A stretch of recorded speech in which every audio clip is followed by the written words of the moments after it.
Hey, what's up guys? Welcome back to the channel. On today's episode, we're going to be talking about this. Bam! The Rode Wireless Go 2 system. Stay tuned.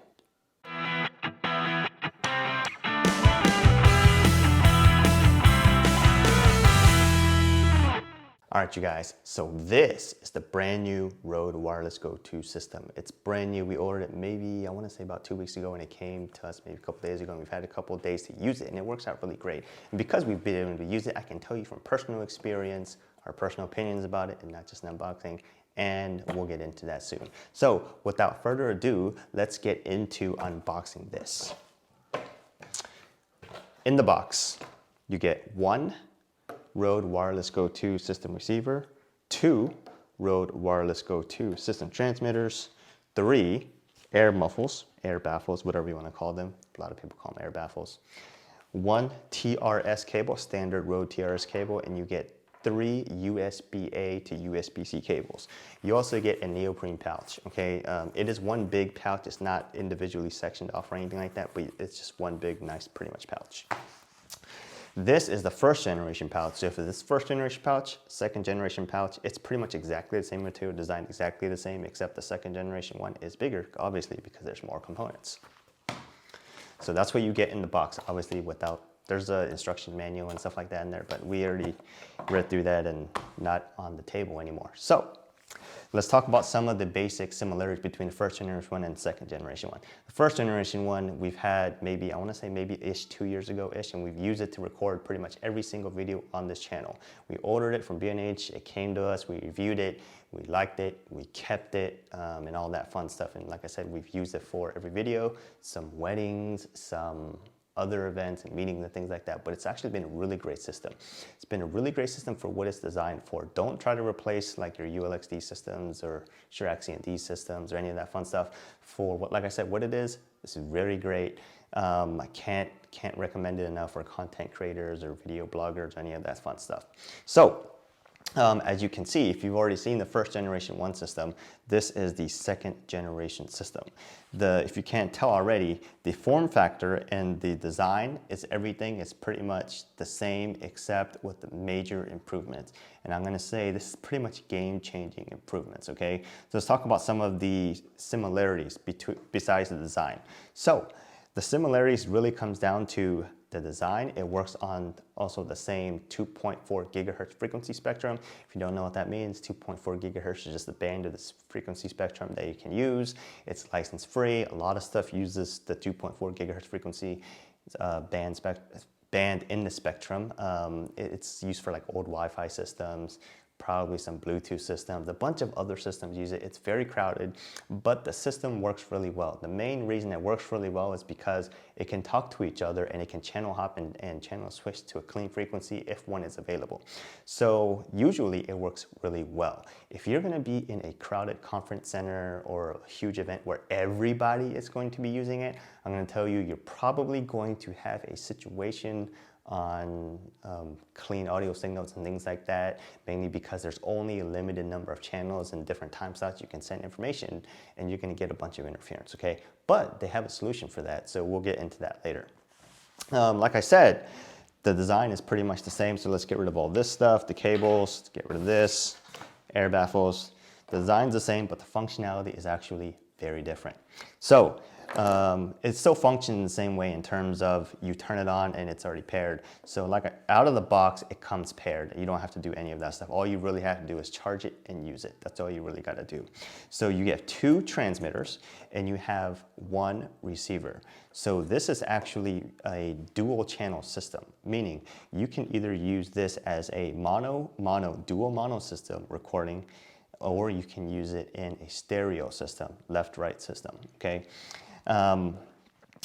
They have built in some very ingenious features into this, and I think it is actually designed from maybe some of the lessons and things that they learned. So for instance, on the first generation transmitter, the air baffle always falls off. If you guys haven't checked it, it's literally designed, you push in there and it just falls off. It's ridiculous how bad it was. On the second generation system, they've now designed this air baffle. It's a little bit smaller too, but now you actually put it on by pushing it in and turning it. So now it clips into place. It doesn't even fall off even if you pull on it. So it's a push and turn system, and that is actually really great because now people can actually use the air baffles. Other people, sometimes you would see people super gluing it or putting like a rubber band around it to hold it in place. Now you don't have to do that anymore, okay? The transmitters still have the 3.5 millimeter TRS microphone inputs you can use into it. The microphone built into transmitter is actually really good, okay? And you don't actually need the 3.5 millimeter external mic. You can use it. I think there's like some Sennheiser, I can't remember the model number, but I think that Sennheiser microphone by itself that a lot of people use for speaking events and things like lav mic is actually, I think it's like $400, something like $350 or $400, $399-ish. That's actually really, really clean mic. It's very comparable. I don't want to say it's as good as that mic because the clarity on the highs and the mid highs I feel like it's not, this is just a personal opinion, it's not as clean, but I think for most general people using this system, you're probably not going to be able to tell a difference, okay? So these two transmitters are exactly the same. Like I said, it's got the built-in mic, the 3.5 TRS microphone input, 2 LED lights, one for connection, one for battery status, power button, and a USB-C port. These two are exactly the same. This receiver is pretty much the same as the first generation one, except now it actually displays both channels on here. And now it also has 2 buttons on here, one for each side. You can actually use one to toggle through the display on here and then either mute or unmute certain mics and things like that. This one also does have an audio out, and it has a USB-C port. And like the first generation system, you can charge and use it at the same time. That is a great feature. Some things you just plug in and it just turns off. You can't charge and use it at the same time. Those things are annoying. This is not one of them. So some of the features that really comes in here are, let's talk about the transmitter. In the transmitter, just in case you get dropouts and things like that, they have found a way and built in memory on this transmitter such that if you use the app that comes with it, that we'll talk about that later, you can configure the transmitter to record internally on the memory inside the transmitter itself. Okay, and I believe somewhere, you can get somewhere around, I want to say maybe 7 or 48 hours, depending on how much, which format you're recording with.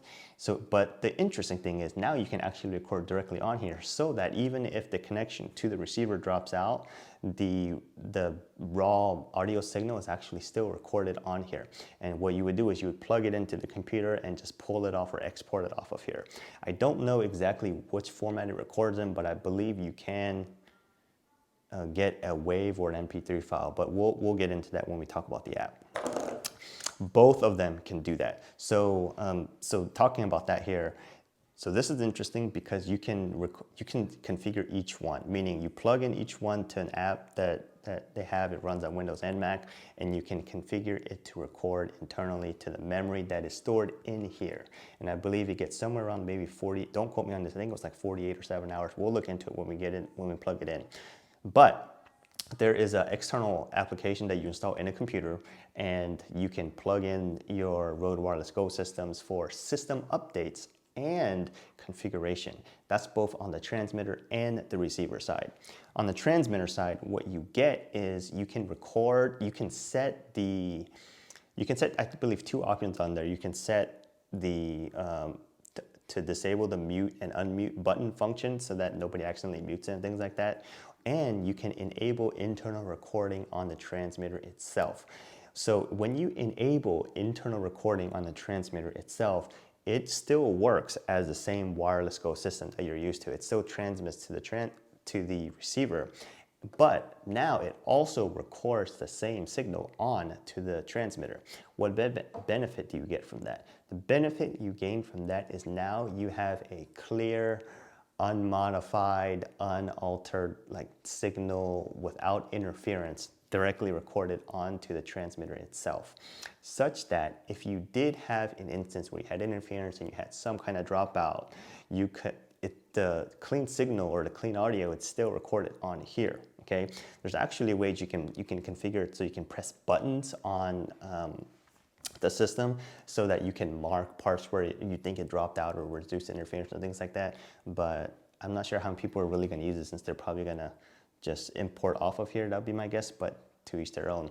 But like I said, it records on here and transmits at the same time. That's actually really great, because what I was afraid of when I first heard about it was going to be one or the other. Now you can actually do both, and you can do that with both receivers or both transmitters at the same time. Okay, so that, like I said, is a very neat feature. I'm glad Rode has thought of that. That is a game changer. So going back to that, so just touch a little bit on that. So if you had a really important thing that you're recording, and maybe you're going to a conference and you're afraid that everybody is going to be using wireless Go-To systems, you don't necessarily have to worry about the interference too much, because you're recording directly onto the transmitter. And you get the audio file off, like I said, by plug into the computer and you just pull it off, export it out. I think you can get it on a WAV and MP3. On the receiver, you can also plug in the receiver to the computer. Well, we can show you that in a bit, and you get a lot of options that you can do on here. One of the options that I found that was very interesting was, remember the gain adjustment on the Rode Wireless Go first generation system? You had, I think it was -6 or -12 dB or something like that. There was pretty much 3 options. On this, by default, it uses the same 3 options or 3 selections you can get, but on the inside the app, you can also configure the receiver to be in different selective mode, meaning you can do fine selection, where it actually plus or minuses by 1 dB increments, and a bunch of other things. We'll talk about that in a bit. But you can also do system updates via this USB-C port, okay? So now the game-changing thing I want to tell you about this is, if you get the proper cable for your iPhone or an iPad or whatever it is, like for instance, this SC15 cable from Rode. This SC15 cable is actually pretty much a USB-C to Lightning cable. What you can do with that, this is a secondary cable, we've already used the first one, is you can connect the USB-C port here on the receiver, and you can connect this part to the phone, okay? And that's how it records. So now you don't only send in an analog signal out of the receiver, you can send a digital signal to a device. And it doesn't have to be an iPhone. You could probably send it to an Android or Windows or something like that. I don't have a Android or a Windows, but you can do that using this SC15 cable. You can also, if you just have a standard USB-A port on your computer, you can actually set this up to be a internal or a microphone source for your computer. What that means is you plug this in here, you plug this into your computer. In our case, we always plug it into our MacBooks. And now on the Mac, you can, without installing any additional drivers, you can set the Mac to take input from here, and this is a digital signal. At the same time, you can plug in headphones, plug it into this analog out port, and still monitor the system or monitor the audio going in and out. The bad thing is that I didn't find any ways to adjust the volume that was coming in and out of this thing here, except changing the gain. But I mean, this is a game changer. I mean, right? Because now you can send both a digital and audio signal out of here. That is awesome. All right, thanks for that, Rode. So that's pretty much the basic overview of the system. We'll get into the application, and then we'll really get into it. Because like I said, this has been really nice. Now you can do dual channel recording, like dual, like 2 mono sources, or you can just do 1 stereo recording. Okay, so like for instance, if you're at a wedding and you had to mic, usually if you're at a wedding and you're using like a videography or something like that, what you find is probably 2 or 3 of these systems used at the same time. 1 on the officiant, 1 on the groom, 1 on the bride. Sometimes people just try to get 1 on the officiant and try to capture the audio around it. It never works out really well, okay? Sometimes people put 1 on the bride, 1 on the groom, 2 different cameras. Sometimes you see people using 2 different independent systems, using like a stereo mix that mixes those 2 systems into 1 camera. So now you can reduce all that gear and just get 1 wireless Go 2 system and do it all, okay? like I said, this way or just stereo. That is awesome. Let me get the computer and we'll get into the app. All right, you guys, and we're back. So now I have the app up. This is the Rode Central app. The app, you just go to the Rode website and you just go to the Rode Wireless Go 2 system, and on the bottom of the page, you can select to download the application. It's either in Windows or you can download the Mac OS X version, okay? I'm using Big Sur here and it's worked out fine for me. I didn't have to install any drivers, none of that weird, funny, weird stuff. So what you really do is you take this cable that it comes with, actually pretty much almost any USB-A to USB-C cable would probably work, plug it in, and first I'm going to plug in the transmitter, okay? Take a transmitter, we'll plug that in, bam. All right, you guys, and we're back. So now we have it, here's the MacBook, okay? And here's the Rode Central app. What you do is you go to the Rode webpage, you go to the navigate to the Rode Wireless 2 Go system, and then you can select on the bottom of the page or towards the bottom of the page a way to download the application, okay? You can download the Windows or the Mac version. Here we're running Mac because I don't use Windows anywhere. So this is it. You download and install it, you run the app, and this is pretty much what you get. What we got now is you take this cable that it comes with, USB-A to USB-C cable, and if you have a USB-C only cable, or like a MacBook Pro with the USB-C only, then you can just get a USB-C, USB-C cable, or you can just get an adapter. In our case, in this computer actually has a USB-A port, so we're gonna be using the cable that it came with. I'm going to connect a Rode Wireless Go 2 transmitter. It's off, okay? It can be on, it can be off. It's off right now, it doesn't matter, it still works. If you turn it, if it's off and you plug it in, this is what you get, all right? So when you plug it in, now you have this, okay? So here is, you just click on it and it takes you to pretty much things that you do. So I'm running version firmware 1.2.3. That's because I have already updated this like I mentioned before. And if you click on this gear icon right here, what you get here is settings that you can go in for the transmitter. So on the transmitter, like I said, you can either hit the record on off button. So when you do record on, what will happen is anytime the system is on and connected, it will automatically start recording on the transmitter's local storage, okay? As you can see here, local storage with already 3 minutes and 18 seconds already recorded, there's 43 hours remaining, and that's in standard quality compressed format. You can do broadcast uncompressed format and you get about 7-ish hours, okay? It doesn't do this out of the box. It's only set to record here because I already set this transmitter to record. Out of the box, it's set to off, okay? So fun with that. When it is recording, you will see on the receiver a little red dot, just like it shows here. The little red dot will show that it is recording on the receiver. You can set one of them to record in mono mode and the other one to not record. Okay, so we can have one red dot or you can have 2 red dots, okay? It's not too picky that way, so it is very configurable. I pretty much recorded it in compressed format since a lot of the stuff is gonna be going over YouTube or on the internet or whatever, it's gonna all sound compressed anyways. But if you're doing some high-end, maybe some other recording stuff where you really wanna get the dynamic range and all that fun stuff out of the audio track, you can set it to uncompressed if you know you can get it within the less than 7 hours.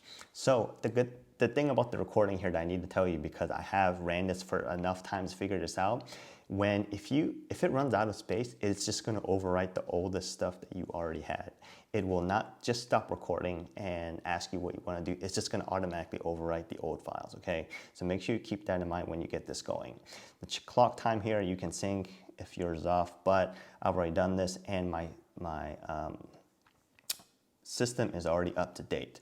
You can also enable or turn off, depending which way you want to do, the mute lock button, so that when you press the button on the back of the transmitter, it does not mute or unmute. So that's all that's really in here. The other thing I need to mention is that I found no safe way to quit or eject this Rode transmitter easily. I found no way to easily do that. So what you really need to do is you can either just unplug it or quit the app. Okay? In this case, I'm just gonna unplug it. So now we'll click on this other transmitter. It's really nothing different to see here. but connect the second transmitter. Ooh, actually, that's the receiver. Actually, since we connect the receiver, we'll go look at that. There's nothing really different with the other transmitter except I didn't set that to do stuff. So with the receiver plugged in here, obviously you will see there is a lot more different options, okay? You can change the backlight setting to on off, and here is the gain mode that I was talking about. You can either set it to coarse gain, which means you have 3 options. If you set it to 3 options, there is low, medium, high. You can set it to fine mode, which, like I said, you can either plus or minus, no, not in 1 dB. You can plus or minus in roughly 3 dB increments, okay? 3 dB increments. For me, I'm really just using it on coarse gain. I felt no need to change this, so I'm just gonna leave it at, I'm just leaving mine on mid, okay? So here's where you can set the mode. You can either set the mode to split, which means dual mono, or you can click it and set it to merge, which records 1 stereo track, okay? There's a safety channel on here. We don't really mess with that stuff. Backlight button, no need to mess with that. The battery percentage shows here, date, time, here's going here. Connect a transmitter to view recordings. So let's turn this transmitter on and let's see what happens here. Obviously, nothing happens because the recording, like I said, can only be exported from the transmitter through the application right now. So let's go ahead and mess with that and see what happens.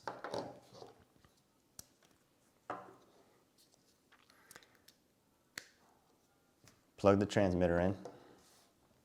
Here is the recording, okay?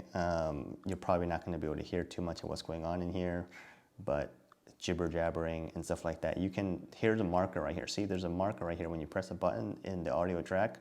If you do audio and you do a lot of editing and where you disassociate the audio from the video, then this stuff will probably help you. For me, I don't really use all that functionality. I try to keep it as simple as possible.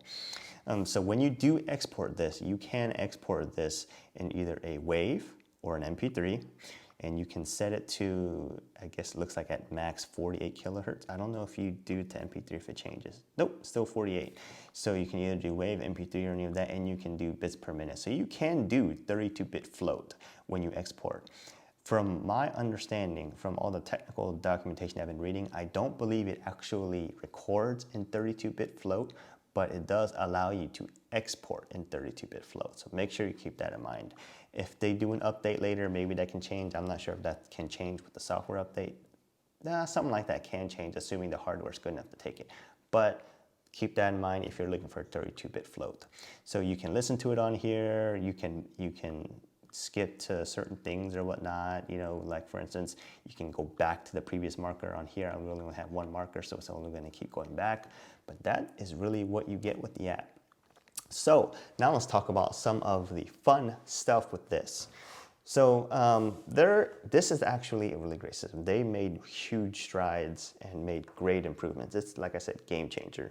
The biggest thing about game changing, or the biggest improvements I would say that they made on this system, is the air baffles. Now you can actually turn, and it's a turn lock type system.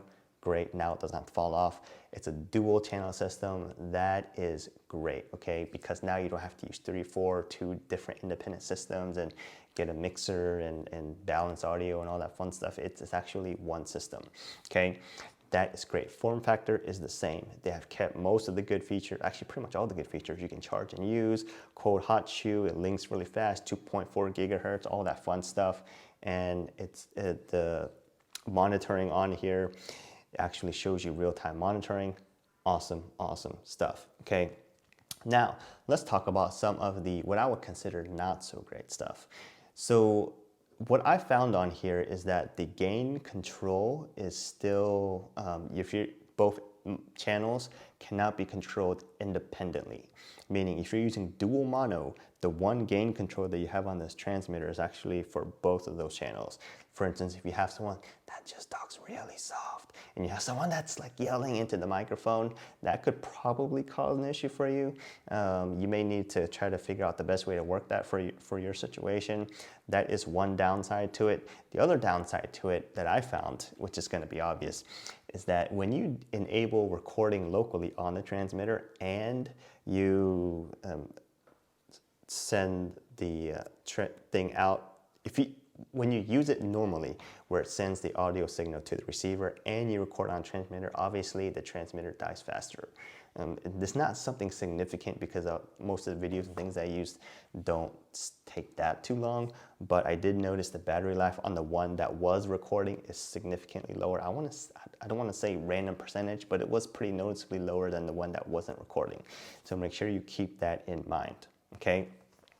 The other thing that, now I'm just nitpicking, is that it would be nice if they did include the digital cable, something like this with the system. So that's just nitpicking, I think, because maybe a lot of Android users or whatnot maybe don't have too much USB-C, I don't know. Also, the cost may go up a little bit or whatnot, but that's pretty much what it really comes down to. The other really big thing that I really want to pick on is that you have to use the app on the computer. There's no iPhone app or an iPad app or any of that you can use to control the settings on here. You can't even download this on the iPhone or an iPad. I'm sure there's probably some way to emulate it or whatnot, and you could use this cable to plug it in, but there's no way to get that.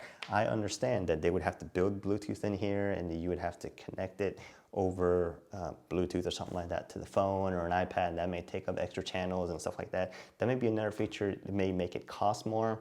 I get that. Maybe if they had, I don't know, maybe a pro version or something, that could be something useful, but that's not too big of an issue because usually when you're working really fast, you're really on a computer just trying to set video settings and things like that.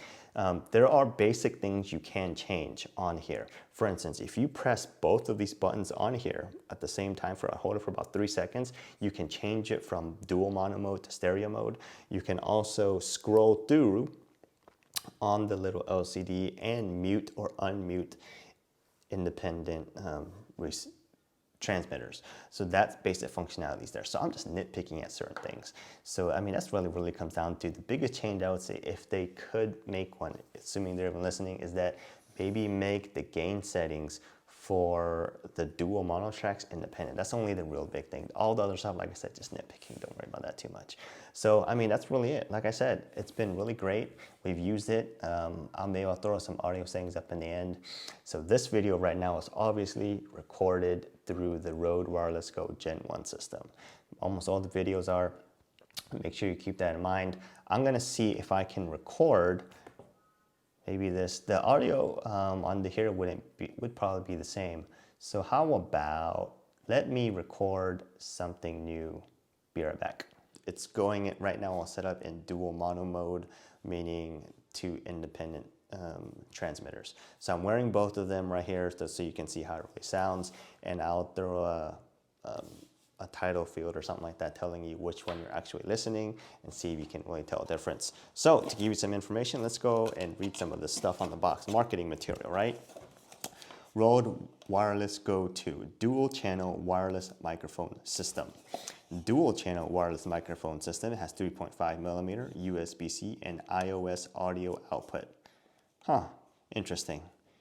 iOS audio output. I don't know if USB-C will work on Android. I'm assuming that it probably will.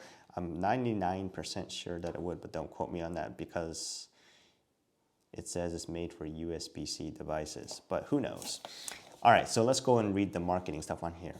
The Wireless Go 2 is a versatile and ultra-compact dual wireless microphone system. It consists of a dual channel receiver and 2 transmitters with the option to keep the signals as 2 separate outputs or mix the 2 together. Aha, so dual mono or 1 stereo. Both transmitters feature a high-quality built-in microphone for a completely wireless operation, or the option to use an external lavalier delivering crystal clear audio for a wide range of content creation applications. Like I mentioned before, the microphone built-in sounds fine. I have used the Sennheiser, I can't remember what it is, something MK2. I think it was like $349 or $399, and that's a really great microphone. The sound quality on that is great. But like I said, for most people, the built-in microphone is going to be more than plenty to meet that. Has a 3.5 millimeter TRS output, USB-C and iOS compatible digital output. Right now, what you are listening to is the digital audio coming from the USB-C out using the USB-C to lightning cable into the recording. I'm going to try to show you both of those. Maybe I'll switch it over to analog recording and we'll go back right now. All right, you guys, and we're back. I did switch out the USB-C out to lightning to the USB-C output on the receiver to analog 3.5 millimeter TRS out. So let's read the same box again and the same information again, and you can tell me if you tell difference. The Wireless Go 2 is a versatile and ultra-compact dual wireless microphone system. It consists of a dual-channel receiver and 2 transmitters with the option to keep the signals as 2 separate outputs or to mix the 2 together. Both transmitters feature a high-quality built-in microphone for completely wireless operation, or the option to use an external lavalier, delivering crystal clear audio for the wide range of content creation applications. Bam. So now we're recording on analog. Maybe you guys can tell me if you guys really tell a difference. We'll go ahead and, like I said, throw up different kinds of recording. We'll throw up the recording where it's recorded directly on the transmitter. Another recording where it is coming out of the receiver via USB-C to the phone. And we'll go another one where it's coming out of analog to the phone. And then you guys can try to figure out or tell me if you guys could tell a difference between the first part of the video, which is recorded all on the Rode Wireless Go Gen 1 system using the analog output, and versus the second generation system. The analog outputs should pretty much sound the same. I mean, I don't think anything there has really changed. The digital output is where the game really changes, because now, although there's the cables and everything are so short and pretty good quality that there shouldn't really been any RF or RFI interference, but who knows? You guys can tell the difference. But like I said, hope this video helped you guys out. We'll probably continue to use the Wireless Go 1 and the Wireless Go 2, depending on what situation and things that we're in. But now we can actually have another guest speaker, or we can mic things up in different ways where we can get stuff going. I plan to use it a lot for other events and meetings and things that I go to. A lot of times we're in meetings where you can, where there's multiple people here, and we're like Zoom interfacing or whatnot. We can use the Wireless 2 Go system to at least mic 2 different people, and then connect the receiver into the computer as a input. So it actually works great. So that kind of stuff. But like I said, we're gonna be using both of these systems in and out. I'm not sure if we covered it, but let's talk about the cost. When the Rode Wireless Go first generation came out, I think it costed somewhere around $199. I'm pretty sure that's pretty much what we paid for it. On the Rode Wireless Go 2 system, it costs $299. So you pay maybe $100 more, but you get a dual channel system. Same build quality, same quality as the first generation system. So I do believe it's worth it if you do need it. Even if you didn't need it, I would still recommend you go with the Rode Wireless Go 2 system, mainly because of the digital output and the internal recording things you can do. For that $100 that you spend, I think you will be getting a lot more for that. More for your money. Nobody sent this to us. We bought their own money. So this is not a sponsored video. So this is what I think. But like I said, hope this video helped you guys out, and I'll see you guys next time.